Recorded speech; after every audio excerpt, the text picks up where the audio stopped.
Assalamualaikum warahmatullahi wabarakatuh. Nama saya Nova HP, NIM 1914080003 dari Tadris IPA Fisika A dengan mata kuliah P3F dengan dosen pengampu Ibu Pipi Deswita dengan materinya keterampilan menjelaskan. Jangan lupa like, komen, dan subscribe.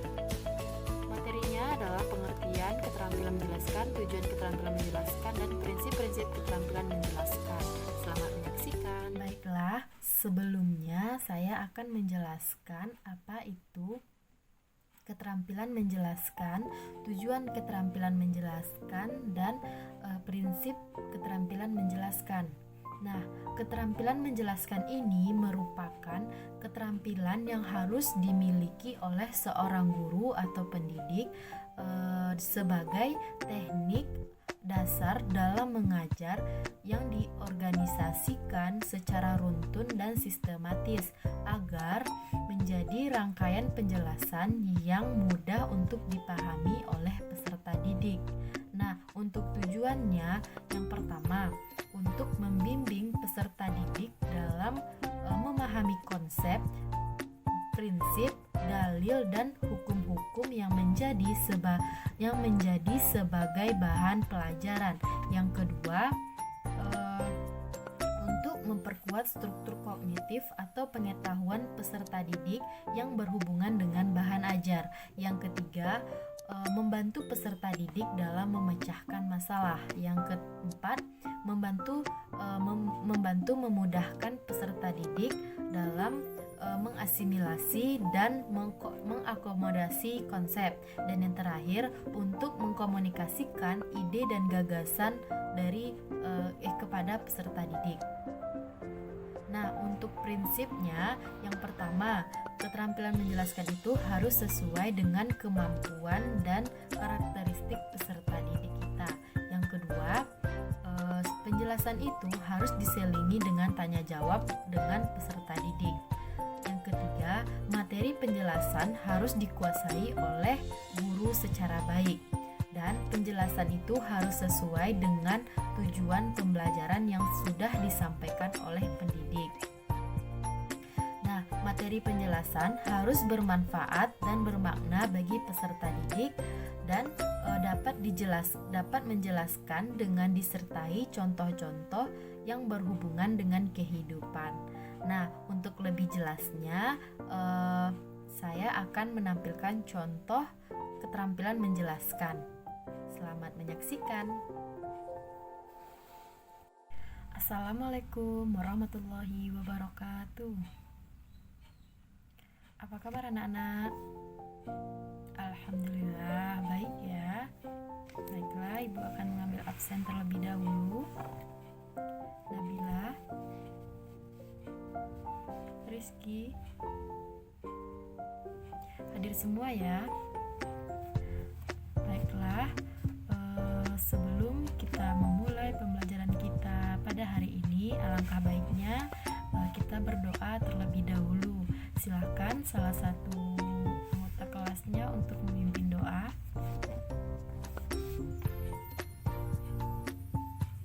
Selesai.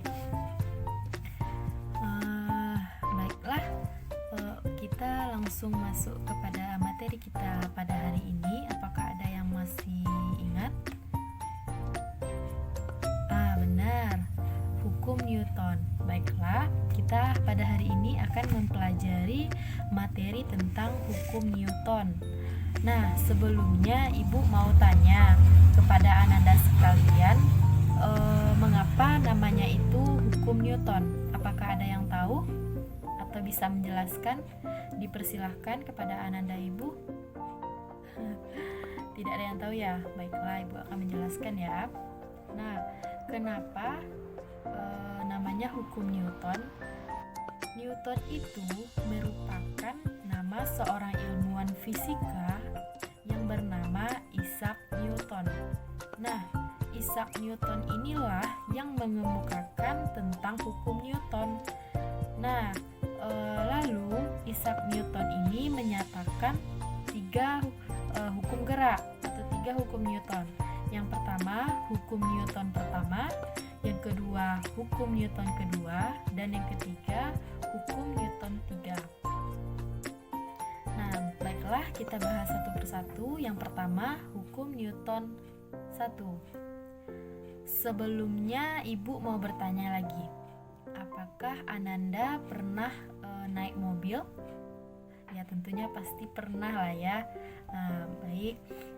Ketika mobil itu akan bergerak, pasti badan Ananda akan terdorong ke belakang. Nah, namun pada saat mobil itu tiba-tiba berhenti atau direm, maka badan Ananda akan terdorong ke depan. Nah, hal itu disebut dengan peristiwa hukum Newton atau hukum kelembaban atau hukum inersia, di mana hukum 1 Newton ini cenderung mempertahankan keadaannya. Nah, dengan begitu hukum 1 Newton menyatakan benda akan tetap diam dan selalu diam atau benda akan bergerak dengan secara konstan. Contohnya, contoh benda yang bergerak secara konstan ini di mana saat mobil yang bergerak secara konstan tanpa ada gaya yang mempengaruhinya. Dengan begitu dapat dirumuskan hukum 1 Newton ini F sama dengan 0 atau gaya sama dengan 0. Kita lanjut kepada materi yang kedua, hukum 2 Newton.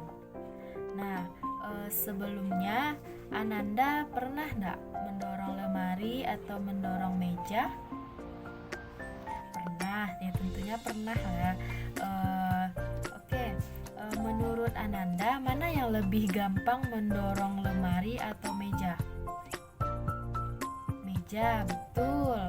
Nah, tentu saja meja yang akan lebih mudah untuk didorong. Nah, pada saat mendorong lemari atau meja, manakah gaya yang lebih besar dihasilkan? Lemari, benar Nabila. Lemari ya, dibanding lemari lebih besar gaya yang kita hasilkan dibandingkan dengan meja.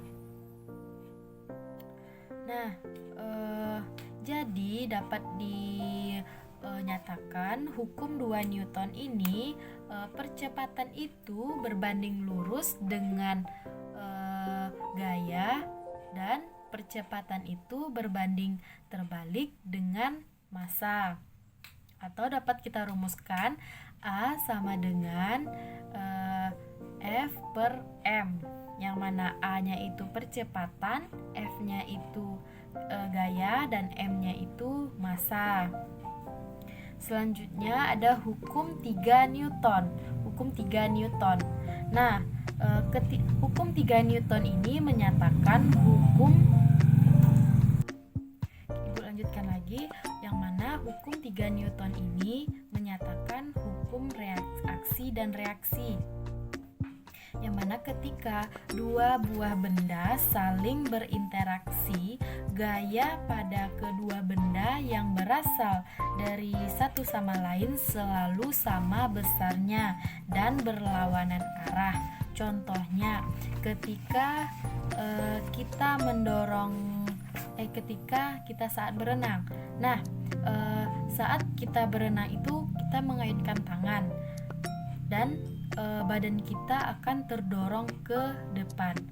Nah, saat itu saat mendorong tangan kita ke belakang itu atau mengayuhnya itu merupakan gaya aksi, yang mana gaya aksi ini merupakan gaya yang diberikan, sedangkan ketika badan kita terasa terdorong ke depan itu merupakan gaya reaksi, yang mana gaya reaksi itu merupakan gaya yang ditimbulkan.